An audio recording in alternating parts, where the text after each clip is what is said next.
نحمدہ ونصلی ونسلم علی رسولہ الکریم اما بعد۔ آج کا عنوان ہے اس ماہ مقدس میں ہمیں چند چیزوں کا اہتمام کرنا چاہیے۔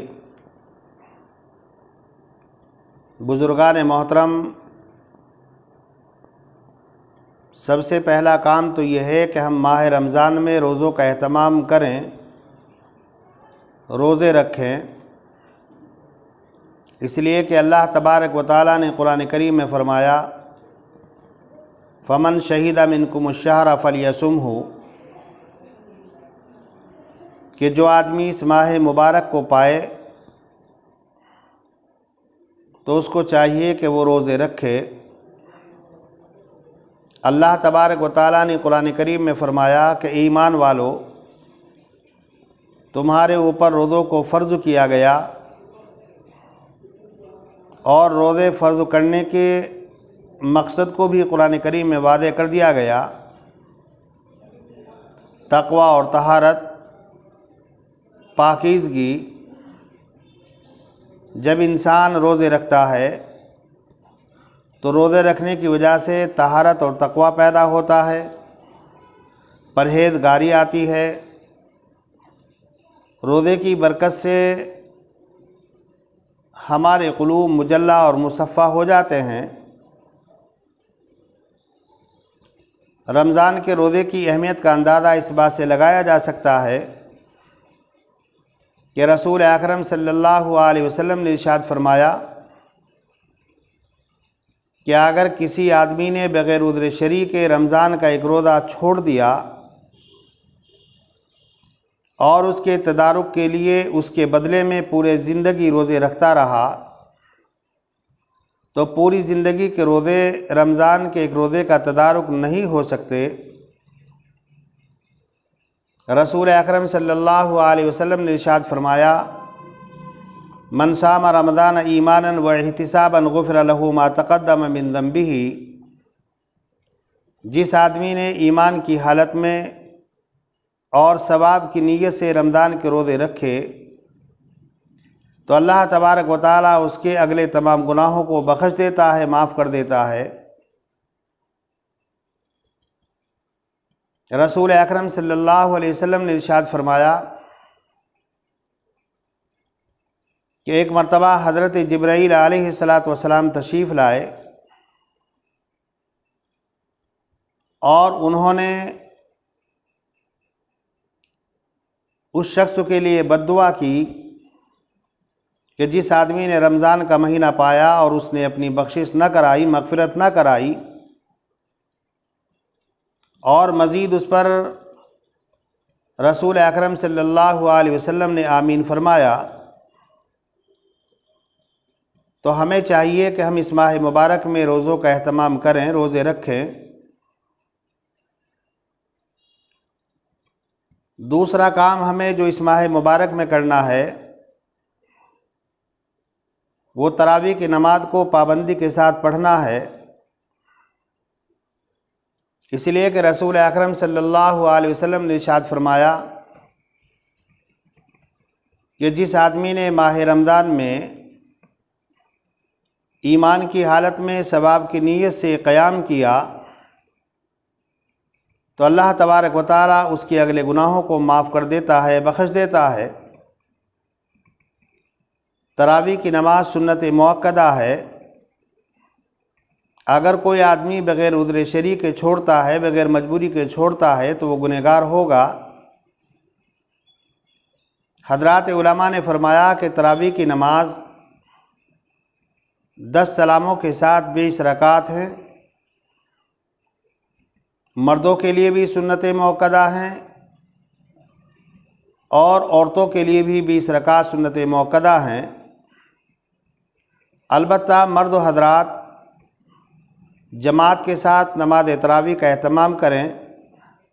اور ہماری خواتین اور مستورات اپنے گھروں میں فرداً تراویح کی نماز پڑھیں۔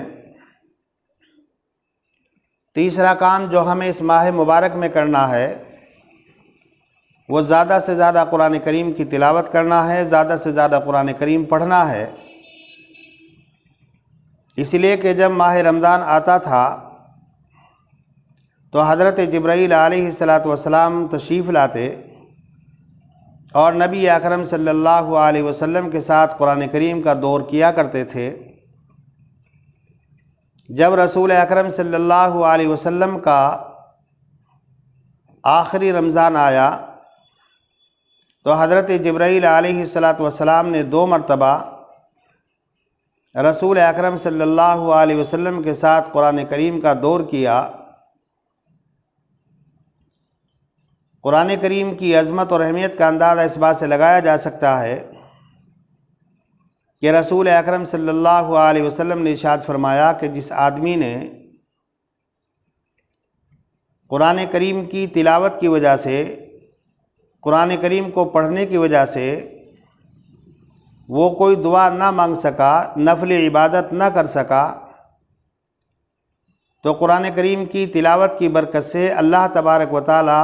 سوال کرنے والوں سے، دعا کرنے والوں سے زیادہ اس کو مرحمت کرتا ہے۔ نفل عبادتوں کے مقابلے میں اللہ تبارک و تعالی قرآن کریم کی تلاوت کرنے والوں کو، پڑھنے والوں کو اور زیادہ عنایت کرتا ہے، اس لیے کہ قرآن اللہ کا کلام ہے، اللہ کی کتاب ہے۔ گویا کہ قرآن کریم کی تلاوت کرنا، قرآن کریم پڑھنا، اللہ تبارک و تعالیٰ سے گفتگو کرنا ہے، ہم کلام ہونا ہے۔ چوتھا کام، ہمیں اس ماہ مبارک میں زیادہ سے زیادہ صدقہ اور خیرات کرنا ہے، اس لیے کہ رسول اکرم صلی اللہ علیہ وسلم کے بارے میں آتا ہے کہ اللہ کے پیغمبر صلی اللہ علیہ وسلم ویسے تو سخاوت کے، جود و کرم کے پیکر تھے، مجسم تھے، لیکن رمضان المبارک میں آپ کی سخاوت اور بڑھ جاتی تھی، اس لیے کہ آپ حضرات نے کتابوں میں پڑھا ہوگا، حضرات علماء سے سنا ہوگا کہ یہ جو ماہ مبارک ہے، اس مبارک مہینے میں بنی آدم کا عمل بڑھ جاتا ہے، اللہ تبارک و تعالیٰ ایک نیکی کا ثواب 10 گنا سے 700 گنا تک کر دیتا ہے۔ لیکن روزوں کے بارے میں یہ آتا ہے کہ روزہ بندہ میرے لیے رکھتا ہے، اس لیے روزے کا بدلہ میں خود دوں گا۔ اور ایک حدیث پاک کے اندر ارشاد فرمایا گیا کہ جنت کے اندر ایک دروازہ ہے جس کا نام باب الریان رکھا گیا، اور اس دروازے سے جنت کے اندر صرف روزے دار داخل ہوں گے، اور جب روزے داروں میں سے آخری شخص باب ریان کے ذریعے سے جنت میں داخل ہو جائے گا تو اس دروازے کو بند کر دیا جائے گا۔ تو ہمیں چاہیے کہ اس ماہ مبارک میں ہم زیادہ سے زیادہ صدقہ دیں، اللہ کے راستے میں خرچ کریں، اس لیے کہ صدقہ دینے سے اللہ کا غصہ ٹھنڈا ہوتا ہے، انسان بری موت سے محفوظ ہو جاتا ہے، اور صدقہ خیرات کی وجہ سے اللہ تبارک و تعالی روزوں کو قبول کرتا ہے۔ صدقہ خیرات کرنے والا اللہ کی نظر میں محبوب ہو جاتا ہے، اس لیے ہمیں چاہیے کہ اس ماہ مبارک میں ہم غربا کا، فقراء کا، مساکین کا، یتامہ کا خاص طور پر خیال رکھیں، اور اپنی حیثیت کے اعتبار سے زیادہ اللہ کے راستے میں خرچ کریں۔ پانچواں کام جو ہمیں اس ماہ مبارک میں کرنا ہے کہ ہم اپنے آپ کو مسجدوں سے وابستہ رکھیں، اپنے آپ کو مسجدوں سے مربوط کر لیں، اس لیے کہ جہاں پر اللہ تبارک و تعالیٰ نے قرآن کریم میں روزوں کے احکام کو بیان فرمایا تو وہیں پر اعتکاف کو بھی بیان فرمایا۔ اس لیے کہ جب ماہ رمضان آتا تھا تو رسول اکرم صلی اللہ علیہ وسلم ہر مہینے میں رمضان کے مہینے میں آخری 10 دنوں کا اعتکاف کیا کرتے تھے، اور کسی وجہ سے ایک سال رمضان میں آپ اعتکاف نہیں کر سکے تو آپ نے دوسرے سال میں رمضان میں 20 دنوں کا اعتکاف فرمایا۔ آپ کے بعد میں ازواج مطہرات نے پابندی سے اعتکاف کیا اور حضرات صحابہ کرام بھی اعتکاف کا اہتمام کرتے تھے۔ تو ہمیں چاہیے کہ ہم زیادہ سے زیادہ وقت رمضان کے مہینوں میں مسجدوں میں دیں، فرض و نماز جماعت کے ساتھ تراویح کا اہتمام مسجدوں کے اندر کریں، اس لیے کہ جب آدمی رمضان کے مہینے میں اعتکاف کرتا ہے، مسجد میں جا کر کے پڑھ جاتا ہے، تو یہ ایسا ہے جیسے کسی کے دروازے پر جا کر کے آدمی پڑھ جائے اور مالک مکان سے یہ کہے کہ جب تک میری ضرورت، میری درخواست پوری نہیں ہوگی تب تک میں دروازے سے نہیں ہٹوں گا۔ تو جب آدمی ماہ رمضان میں اللہ کے گھر جا کر کے پڑھ جاتا ہے، اس کی دہلیز کو ضروری پکڑ لیتا ہے، تو گویا کہ بندہ اللہ تبارک و تعالیٰ سے کہتا ہے، درخواست کرتا ہے کہ اللہ جب تک تم میری درخواست کو پورا نہیں کرے گا، میری مغفرت نہیں کرے گا، میں تیرے دروازے سے واپس نہیں جاؤں گا۔ اور ظاہر سی بات ہے کہ اللہ ہے، مانگنے سے بہت زیادہ خوش ہوتا ہے۔ جو بندہ اللہ تبارک و تعالیٰ سے سوال نہیں کرتا، اللہ تبارک و تعالیٰ سے نہیں مانگتا، تو اللہ تبارک و تعالیٰ اس سے ناراض ہوتا ہے۔ تو بزرگان محترم، ہمیں چاہیے کہ ہم اپنے آپ کو ان صفات سے متصف کریں اور اپنے گناہوں کی بخشش چاہیں، اس لیے کہ آپ حضرات کو معلوم ہے کہ اللہ تبارک و تعالی غفور الرحیم ہے۔ جگہ جگہ قرآن کریم میں فرمایا گیا وَلَا تَقْنَطُوا مِن رَحْمَتِ اللَّهِ وَلَا تَيْأَسُوا مِن رَوْحِ اللَّهِ، کہ مومن کو، مسلم کو اللہ تبارک و تعالیٰ کی رحمت سے کبھی مایوس نہیں ہونا چاہیے۔ بسا اوقات انسان سے